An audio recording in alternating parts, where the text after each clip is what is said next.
تصور کیجئے کہ ٹرانسفارمیشنل لیڈرشپ میں کتنی زیادہ ایک میگنیٹک فورس ہے، ایک ایسی فورس جو کہ اپنے فالوورز کو نہ صرف اپنی طرف اٹریکٹ کرتی ہے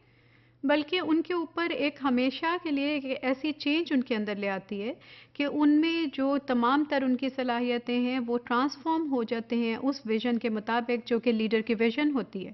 this is such a powerful role and this is such a powerful type of leadership جو کہ جس کا امپیکٹ ریسرچ میں ہمیں معلوم ہے. بہت سی ریسرچ خان نے جیسے 87 ریسرچز کا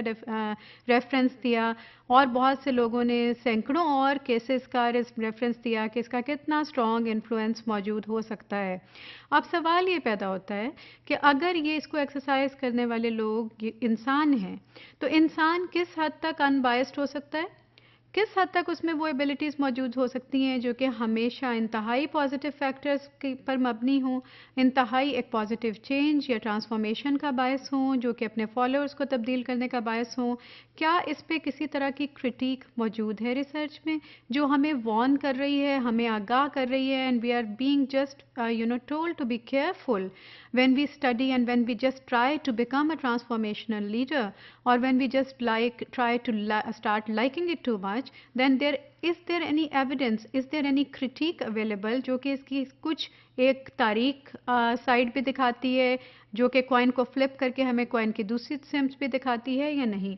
سو نارتھ ہاؤس نے 2007 میں فار ایگزامپل ایک ریسرچ کی جو کہ 2009 کی خان کی ریسرچ سے صرف 2 سال پہلے کی ریسرچ تھی، جس میں کہ انہوں نے بہت زیادہ کرٹیسزم اس طرح کے وے آف تھنکنگ پر کیا اور انہوں نے کہا کہ اگرچہ ہم یہ اس دور میں کلیم یہ کرتے ہیں کہ گریٹ مین تھیوری آبسلیٹ ہو گئی ہے اور وہ ایک تصور کے شہنشائیت اور خاندانیت کا کہ ایک خاندان ہی کے اندر سرٹن رائٹس ہیں، سرٹن ایبلٹیز ہیں اور کامن مین میں سے کوئی بھی لیڈرشپ کے زمرے میں یا صلاحیتوں کو حاصل کر کے انہیں ایکسرسائز کرنے کے قابل نہیں ہو سکتا، اس کو ہم آج کے دور میں کنڈیم کرتے ہیں اور ہم یہ سمجھتے ہیں کہ through certain kind of training, certain kind of exposure and opportunities being given to any individual ہم ایک کسی نارمل انسان کو بھی ایک خاص لیول کی لیڈرشپ تک لے جا سکتے ہیں. اس دور میں یہ ٹرانسفارمیشنل لیڈر کے جو کلیم ہیں لیڈرشپ کے، اس میں ایک بہت بڑا کلیم، اس کا ایک اسپیکٹ یا کریکٹرسٹک اس کے پرسنل کرسما کے گرد گھومتا ہے. سو یہ اگرچہ کامن مین کے لیے تھیوری ہم پڑھ رہے ہیں لیکن اس میں خود سے ایک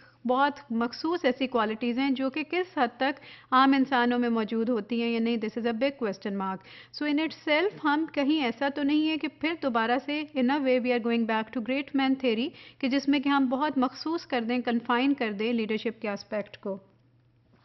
پھر انہوں نے یہ بھی کہا کہ یہ لیڈرز انڈیپینڈنٹلی ایکٹ کرتے ہیں. اگرچہ کلیم یہ کیا جاتا ہے کہ they are interactive, they just want to engage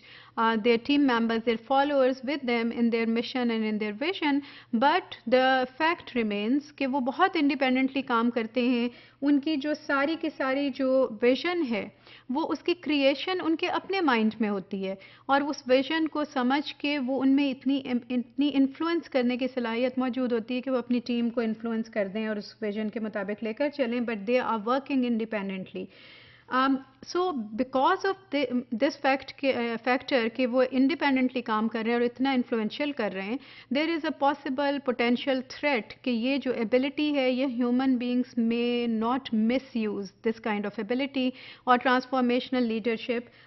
may not be abused. So اگر اس کا مس یوز کیا جائے یا abuse of this kind of leadership, this can be detrimental and this can be really dangerous because یہ اس میں collectively تو نہیں ہمیں معلوم کہ who actually defines that vision and who actually decides the future direction. So in a way we are just relying too much on that one transformational leader or a group of people who are just predicting, finalizing, defining the future direction and thinking style of the followers. سو اس میں بہت زیادہ یہ خطرہ موجود ہے کہ اگر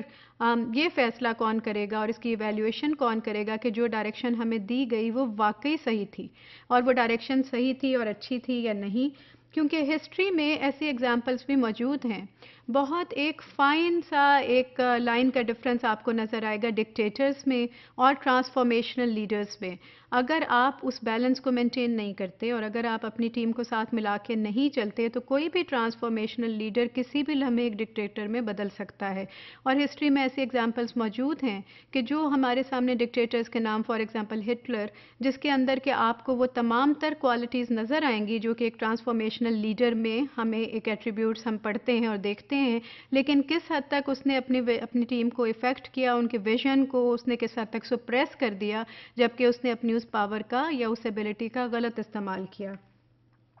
So we have to handle